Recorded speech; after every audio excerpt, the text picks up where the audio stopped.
Hello, welcome back to my channel. मैं हूं mister Nandu और आप देख रहे हैं हमारा YouTube channel English guide spoken and written English centre Awapur. तो गाइड, आज का हमारा ये दूसरा वीडियो है और इस वीडियो में हम बताने वाले हैं बेसिक इंग्लिश ग्रामर को, यानी ग्रामर को बिल्कुल बेसिक से मैं समझाने जा रहा हूं। तो फर्स्ट ऑफ ऑल गाइड जानेंगे कि ग्रामर क्या होता है। तो जान ले कि जिस तरह से किसी गाड़ी का ड्राइवर होता है और कोई गाड़ी होती है, ठीक उसी प्रकार से जिस प्रकार से किसी गाड़ी के लिए ड्राइवर का महत्व होता है, ठीक उसी तरह से अंग्रेजी भाषा के लिए ग्रामर का महत्व होता है। यानी कि बिना ड्राइवर के गाड़ी को नहीं चलाया जा सकता है। ठीक उसी प्रकार से बिना ग्रामर के अंग्रेजी भाषा को नहीं लिखा जा सकता है। तो आप समझ गए होइएगा कि ग्रामर का अंग्रेजी भाषा के लिए क्या इम्पोर्टेंस है, क्या इसका महत्व है। तो दोस्तों, तो गाइड हम लोग जानेंगे कि फर्स्ट ऑफ ऑल जानेंगे ग्रामर क्या होता है। तो इसको कहा कि जिस ज्ञान से, जिस नॉलेज से हमें शुद्ध अंग्रेजी बोलना आ जाए, लिखना आ जाए तथा पढ़ना आ जाए, उसे हम ग्रामर कहते हैं। कहा अब है कि भाई ग्रामर के कितने प्रकार होते हैं। तो गाइड, ग्रामर के 5 प्रकार होते हैं। The first type of grammar is that orthography in which we study about alphabet. तो कहा ग्रामर का जो पहला प्रकार होता है वो ऑर्थोग्राफी होता है। इसके अंतर्गत हम लोग अल्फ़ाबेट के बारे में स्टडी करते हैं। एंड गाइड जो सेकेंड टाइप होता है वो होता है इटीमोलॉजी, और इसका हिंदी होता है शब्द विचार। In which we study about parts of speech, यानी ग्रामर के दूसरे टाइप के अंतर्गत हम लोग पार्ट्स ऑफ स्पीच का स्टडी करते हैं।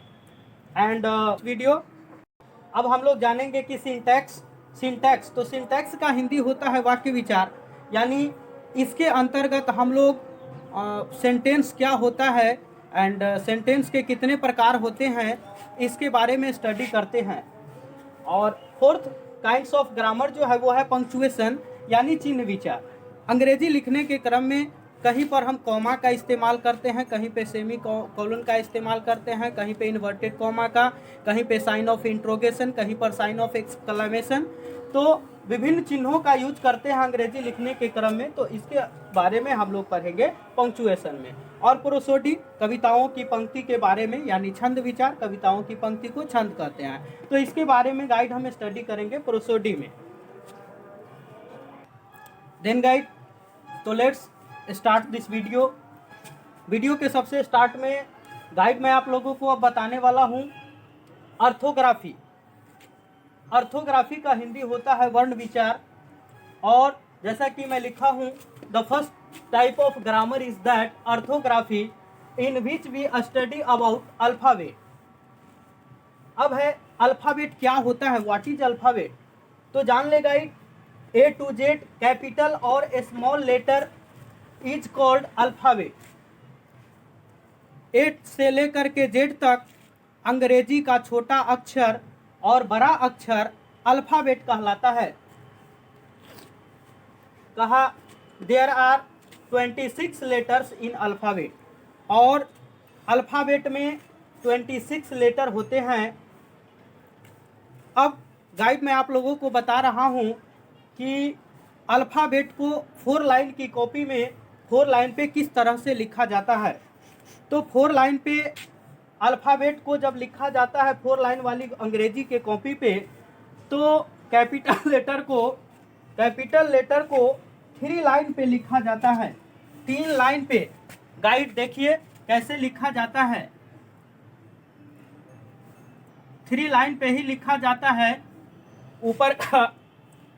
ऊपर ज़्यादा नहीं बढ़ना चाहिए और नीचे भी 3 लाइन से नीचे नहीं आना चाहिए। 3 लाइन को ही टच करेगा, न 3 लाइन से ऊपर और न 3 लाइन से नीचे। देन देखिए गाइड, बी भी फिर लिखेंगे तो ये भी 3 लाइन पे ही रहेगा, और गाइड सी भी 3 लाइन पे ही रहेगा। तो इस तरह से जेड तक 3 लाइन पे ही जाएगा। अब देखेंगे गाइड कि स्मॉल लेटर को 4 लाइन वाली कॉपी पे 4 लाइन पे कैसे लिखा जाता है। तो स्मॉल लेटर को लिखने के क्रम में हम लोग ध्यान देंगे कि जिस लेटर में कोई ऊपर के तरफ या नीचे के तरफ कोई डंडी नहीं होता है उसको बीच में लिखते हैं। जैसे ए में ना ऊपर डंडी होता है ना नीचे, तो ए को बीच में लिखेंगे, बीच वाले 2 लाइन पे लिखेंगे। और जिसमें ऊपर के तरफ डंडी होता है ऊपर वाले चौथा लाइन को टच करेगा, और जिसमें नीचे के तरफ डंडी होता है नीचे वाले चौथा लाइन को टच करेगा, और जो गोल वाला भाग है वो बीच में रहेगा, बीच वाले 2 लाइन पे रहेगा। जैसे अब बी लिखना है गाइड, तो देखिए बी में डंडी होता है ऊपर के तरफ, तो ये नीचे आएगा और इसका बीच वाला गोल वाला भाग जो है बीच में रहेगा। देन गाइड अब सी लिखना है, तो सी में ऊपर और नीचे कोई डंडी नहीं होता है, तो सी भी बीच वाले 2 लाइन पे रहेगा। फिर देखिए गाइड अब डी लिखना है, तो डी का भी ऊपर डंडी होता है, तो ऊपर वाला भाग चौथा लाइन को टच करेगा और बीच वाला भाग बीच में रहेगा 2 लाइन के बीच में। देन गाइड अब ई होता है, तो ई भी बीच वाले 2 लाइन को टच करेगा और बीच में ही रहेगा। तो इसी तरह से हम लोग जेड तक लिखेंगे। देन गाइड अब देख लें, इसके अंतर्गत हम लोग वॉवेल और कॉन्सोनेंट का भी स्टडी करते हैं। तो गाइड वॉवेल, अब वॉवेल क्या होता है, वॉवेल कितने होते हैं। तो वॉवेल को हिंदी में स्वर कहा जाता है। ये 5 होते हैं, ए ई आई ओ यू, इन्हें वॉवेल कहा जाता है। और दूसरा होता है कॉन्सोनेंट। तो रेस्ट लेटर जो होते हैं ए ई आई ओ यू को छोड़ करके जो रेस्ट लेटर बच जाते हैं उन्हें कॉन्सोनेंट कहा जाता है। वॉवेल की संख्या 5 है और कॉन्सोनेंट रेस्ट 21 बच गए, वो कॉन्सोनेंट है। और 2 सेमी वॉवेल होते हैं। सेमी वॉवेल डब्ल्यू और वाई को कहा जाता है।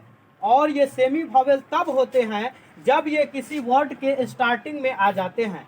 देन जैसे एज फॉर एग्जांपल गाइड आप लोग देख रहे हैं कि वे एक वर्ड है जिस वर्ड में डब्ल्यू से स्टार्ट हो रहा है। देन यहाँ पर डब्ल्यू जो है ये सेमी वॉवेल है। ठीक इसी तरह से यंग वर्ड जो है वाई से स्टार्ट हो रहा है, तो यहाँ पर वाई जो है ये सेमी वॉवेल है।